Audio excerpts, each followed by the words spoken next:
Ang ganda oh. Pakaganda po dito. At saka ang bait pa po ng mga amo. Yan oh. Dito po ako trabaho po ng 3 araw. Inalagaan ko po yung isang pasyente ng almost 3 days. And then now is the last days ko po ngayon, pang 3 days. Nag-video po ako ng lalaki ng isda oh. Ang ganda pong pagmasdan ng mga isda, ang lalaki. Wow! Ang ganda oh. Iba-iba ang kulay niya. Sana maano ako ng swerte. Kapitan din ho ako ng swerte. Ayun oh, meron pang isang malaki oh. Ang ganda oh. Ang ganda po ng place niya po dito sa backyard po nila. Kumbaga talagang maganda. Bagong linis po dito ngayon. Meron pong trabahante na naglinis po dito ng mga ibang lahi, Indonesian. Kumbaga part-time din po nila dito ang maglinis. Yan o, ang cute ng mga isda o. Yan, alam niyo po dito ang ganda o. Para siyang tulay. Tulay nga. Bridge. Yan o, ang ganda o. Di ba? Yan. Ang ganda po dito. Ang family po nila ay Indonesia, isa po silang India. Pero ang babait po nila talaga, promise, napaka very kindness po nilang tao. Yung tipo ba na wala kang masabi, pati po yung mga katulong po dito, ang siswerte po nila. Meron nga lang po dito na isang lahi na hindi po pinapahalagahan yung kabaitan ng amo. Alam niyo po, tanghali na, wala pa siyang nagagawa, pa-relax lang. Kumbaga para bang kumawala dito yung amo nila kasi aalis dito yung amo nila ng 8 o'clock ng umaga kasi may trabaho. Babalik sila yan ng hapon na, almost 7:30 na ng gabi. Tapos yan, maghapon lang man dito. Ayan, meron silang munting rest house. Ang ganda ng rest house nila. At saka mahilig po sila sa halaman. Ayan po, may saging oh. Yan oh, may saging. Ayan oh. May bunga yung saging nila. Ayun.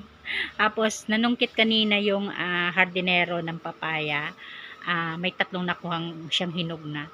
Nanghingi rin ako ng isa. Kasi gawin kong atsara. Manghingi ako niyan. Ito po yung garden po nila. Yung likod bahay. What more pa kaya yung nasa harap? Ang ganda. Ay, ito oh. Ginawa na nilang halaman. Ang cute oh. Ang cute ano. Ayan oh. Ang ganda. Sabi ko, bago man ako umalis, sana meron akong mabidyohan. May roses. Wow, ang cute ng roses kahit patapos na ang kanyang pagiging bulaklak. Kumbaga, ma-expired na. Pero ang ganda, ang cute. Mahilig po sila sa halaman. Ito yung dahon na nilalagay sa curry. Na pag magluto ka ng chicken curry, nakalimutan ko na kung anong dahon to, pero sinasabay po nila yan pag kumakain sila pag nagluluto sila ng chicken curry. Yan, tapos oh, yan diba, ang ganda oh, ang cute. Yan, sana po ay nagustuhan nyo po yung aking video. Yan, may rest house po sila. Yan, ang ganda diba, napaka po, alam nyo, meron pa po silang old fashion noon na swing. Kumbaga, dito magsiswing ka. Yan. May kalumaan na rin siyang tingnan, pero ang ganda. Yan ano. Ang cute po, maliwalas. Kumbaga, 3 days po ako dito. Nag-enjoy naman po ako dito. Parang bakasyonan ang dating niya oh. Ito po yung likod ng bahay pa lang ha. Hindi pa po makikita yung pinaka po niya sa harap. Ang ganda po, kahit po sa loob ng bahay, napakaganda. Dito pa nga lang sa labas, maganda na eh. What more pa kaya yung nasa loob na talagang mga mayayaman silang tao. Dito po sa loob ng bahay nila, meron po silang escalator. Elevator pala, sorry. Elevator, meron silang elevator dito. Yan. Talagang mga mayayaman. Nakyutan ko yung papaya.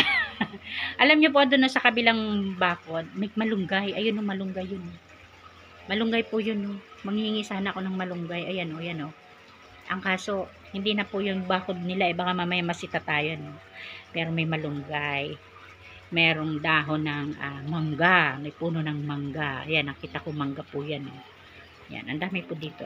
Kaya, sana po ay nag-enjoy po kayo sa kunting dinakaw kung eka nga, backyard nilang pag-video. Thank you. God bless po sa inyo lahat. Bye-bye.